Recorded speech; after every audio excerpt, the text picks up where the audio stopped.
আসসালামু আলাইকুম everyone, welcome back to my channel Salma Akter busy lifestyle থেকে। দেশ এবং দেশের বাহির থেকে আমার এই ভিডিওটি যারা দেখছেন, আশা করছি আপনারা অনেক ভালো আছেন। আমিও আলহামদুলিল্লাহ অনেক ভালো আছি।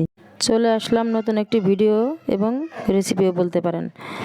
আমি কিভাবে সারা বছর জুড়ে টমেটো সংরক্ষণ করি, ওই ভিডিওটি নিয়ে চলে আসলাম। আপনারা অনেকেই হয়তো বা অনেকভাবে রাখেন, আমি জানি, কিন্তু আমি এইভাবে রাখি, তাই আপনাদের সাথে শেয়ার করতে চলে আসলাম।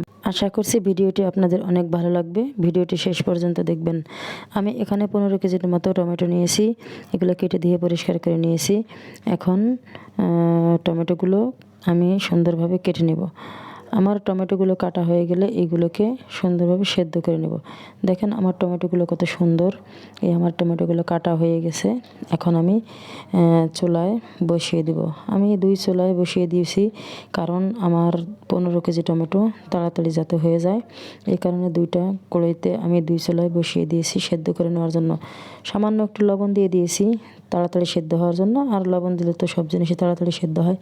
এই যে আমি টমেটোগুলো সুন্দরভাবে একটু নাড়াচাড়া করে দিব, উল্টাপাল্টা করে দিব, যাতে এপিট ওপিট সুন্দরভাবে তাড়াতাড়ি গলে যায়। এখন আমার ওই ছোলারগুলা প্রায় সেদ্ধ হয়ে গিয়েছে, আর এই ছোলারগুলা এখনও সেদ্ধ হয়নি, তবে খুব তাড়াতাড়ি সেদ্ধ হয়ে যাবে। এখন সেদ্ধ হওয়ার পরে আমি এই যে ডাউল ঘুটি, যে ঘুটনি দিয়ে, ওগুলো দিয়ে সুন্দরভাবে ঘুটে নেব। ঘোটার পরে রেখে দেব চুলার উপরে ঠান্ডা হওয়ার জন্য। যখন টমেটোগুলো ঠান্ডা হয়ে যাবে, তখন আমি এইগুলোকে ব্লেন্ড করে নেব। এই যে ঘুটনি দিয়ে ঘুটে নিয়েছি, এখন আমি ব্লেন্ড করে নেব, ব্লেন্ড করে ছেঁকে নেব। তারপরে আমি এগুলোকে সুন্দর করে জাল করে ঠান্ডা করে বয়ামে ভরে সারা বছরের জন্য রেখে দেব। আমার টমেটো এইভাবে সংরক্ষণ করায় একটা সুবিধা আছে, সেটা হলো যখন ইচ্ছে তখন সস বানিয়ে খাওয়া যায়। এমনকি দেখা যায় বিরিয়ানি অথবা যাতেই হোক না কেন, মাছ ভুনা, মাংস সব কিছুতে তাড়াতাড়ি ব্যবহার করা যায়। আর ওই আস্তভাবে রাখলে ওগুলো দেখা যায় যে শক্ত হয়ে থাকে, সহজে নরম হতে চায় না। আর এইভাবে বয়াম থেকে পরিমাণে মতো দিয়ে দিলেই হয়ে যায়। এখন আমি ছেঁকে নিচ্ছি এগুলো।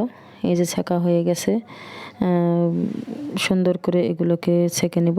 আমার সবগুলো টমেটো ছেঁকা হয়ে গেছে। এখন একটি প্যানে দিয়ে পরিমাণ মতো জাল করে ঠান্ডা করে বয়ামে ভরে নেব। তাহলে আমার সারা বছরের টমেটো সংরক্ষণ করা হয়ে গেল।